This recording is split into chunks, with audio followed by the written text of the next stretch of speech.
So welcome back. We're now going to have a look at how we would apply ETCS to a real railway. Now, this is only my personal view of how you might arrange the ETCS ends of authority and control points, but it gives us an example of how it might be done. When it comes to signalling the layout, there's been a lot of experience over the years, and each country, each administration has its own processes and rules.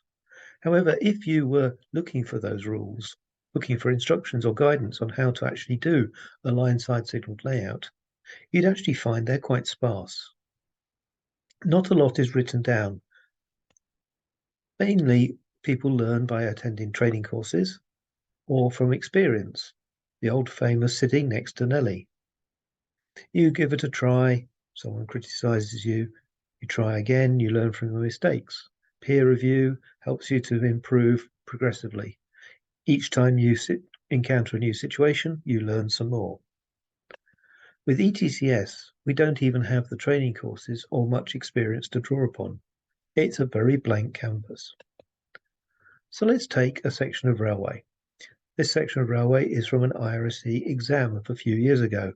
I'm sure the IRSE won't mind me borrowing their layout. Starting at the top left at A, we have a double track, which approaches station B with some crossovers, and then continues in the middle and the bottom layer through station C. So how are we going to place information onto this relating to ETCS? Well, we're going to be placing the locations of ends of authority or route setting points which the signaller will use. But to do that, we actually need to understand how that signaller will use the railway. So we've been told that the railway has a mixture of express and stopping passenger trains. There are also some freight trains. And at certain times, they need the ability to terminate trains coming from A in station B and then send them back towards A. So as I say, we need to place the various features onto the railway. So let's think about it from a signaller's point of view. If they have a train approaching from A, do they want it to go all the way into station B, or will they want to be able to hold it prior to the crossovers so they can then decide which platform it goes in? And also to allow a train to approach while perhaps a train is departing platform 1 onto the up main. So we're probably going to want an end of authority somewhere on the approach to the crossovers. We have the situation where the trains will turn back. So if a train is routed from A through the crossovers and into platform 1, we don't want it to continue down towards station C. So we're probably going to place another end of authority or potential end of authority somewhere just off the end of the platform. And we can replicate that on the opposite track. If we now start thinking about trains going the opposite way through station B, we're obviously going to want to be able to get them into the platform, and once in the platform, hold them there until the route is available to go towards A. So we'll provide some potential ends of authority, route setting points at the ends of the platform. We may need to think hard about exactly where they're placed in order to be able to get the train fully into the platform. Whilst trains are in the platform, we may still want trains to be approaching from station C, so we can provide a couple more ends of authority, protecting these platforms. If we now turn our attention to station C down the bottom, there's no real need to have any ends of authority around that station. Trains generally do not reverse there. However, if there is a problem on the track, an obstruction, a broken down train, it's probably better to be able to hold trains in a platform. So we'll provide ends of authority at either end of the platform, so the signaller has that facility if they need it. It also helps to provide more headway by breaking up the long sections. And talking of headway, we could provide some more ends of authority in the middle tracks so that we now have got a shorter distance between each of the sections. We get more capacity, and that may help with our mixture of express and stopping passenger trains. So that is our positions for normal operation. That allows the signaller to control the layout. At this stage, the blue arrows are just indicative needs in rough positions. We need to actually work out exactly where to place them. We also need to think about what happens in degraded situations. If ETCS is not available, the driver will run under instructions from the signaller using mode SR, staff responsible. And in that mode, ETCS doesn't provide any supervision. So if the signaller is going to give information to the driver, where would they want to be able to tell the driver to go to and no further until they get more authority? Well, one place is on the approach to the point work. So on the approach from A towards station B, we would want to be able to stop the train short of the points, even in staff responsible.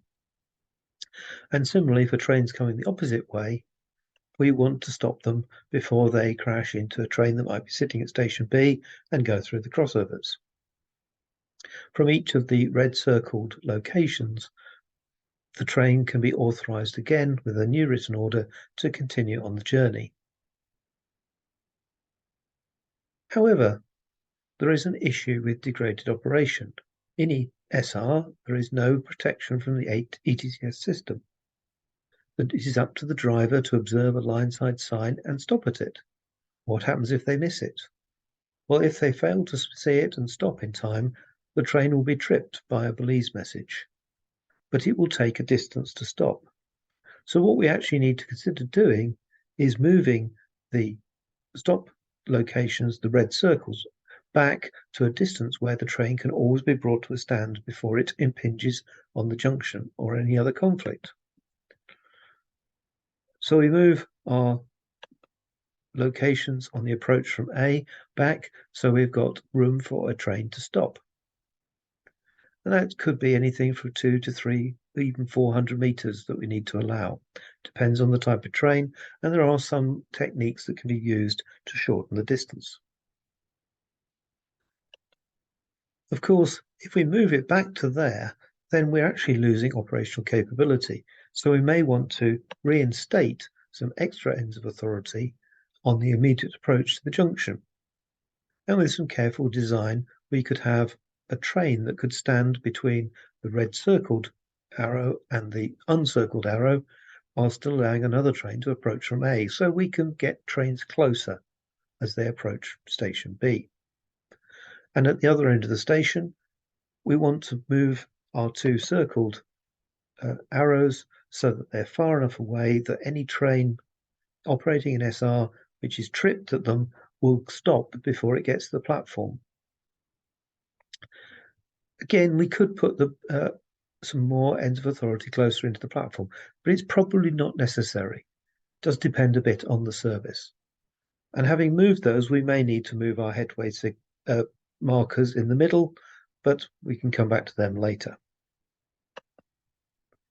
So what do we place at these various locations? Well, we need something at the line side for the driver. So we can see that the top two red circles, we've provided ETCS stop markers, a yellow arrow on a blue background, and they indicate to the driver they need to stop there if they haven't got a movement authority. And we can repeat the process at the other two red circles. Now, do we need to provide anything at the line side anywhere else? The DMI, the driver machine interface, provides all the information the driver should need. However, there are places where we do need to provide some information. Coming into platforms 1 and 2 from the right in station B, we want the train to be able to get very close to the stopping location. Because ETCS has got a conservative brake system, normally a driver would be stopped 30, 50 meters before the end of authority, unless we provide some extra facilities. That is often called a release speed, which we'll talk about in another talk. In order to use the release speed, we need to tell the driver exactly where to stop, because the information on the DMI will not be sufficient. And so we can provide some location markers. These indicate the stopping location when the end of authority is there. In staff responsible, the driver can go past those. Looking at our layout now, we have actually got all the signs we need. However, we have got many unmarked ends of authority. The blue arrows with no sign are a place where trains can be started from, movements can be controlled, and trains can be routed up to. The absence of markers means that the driver has to rely on the DMI.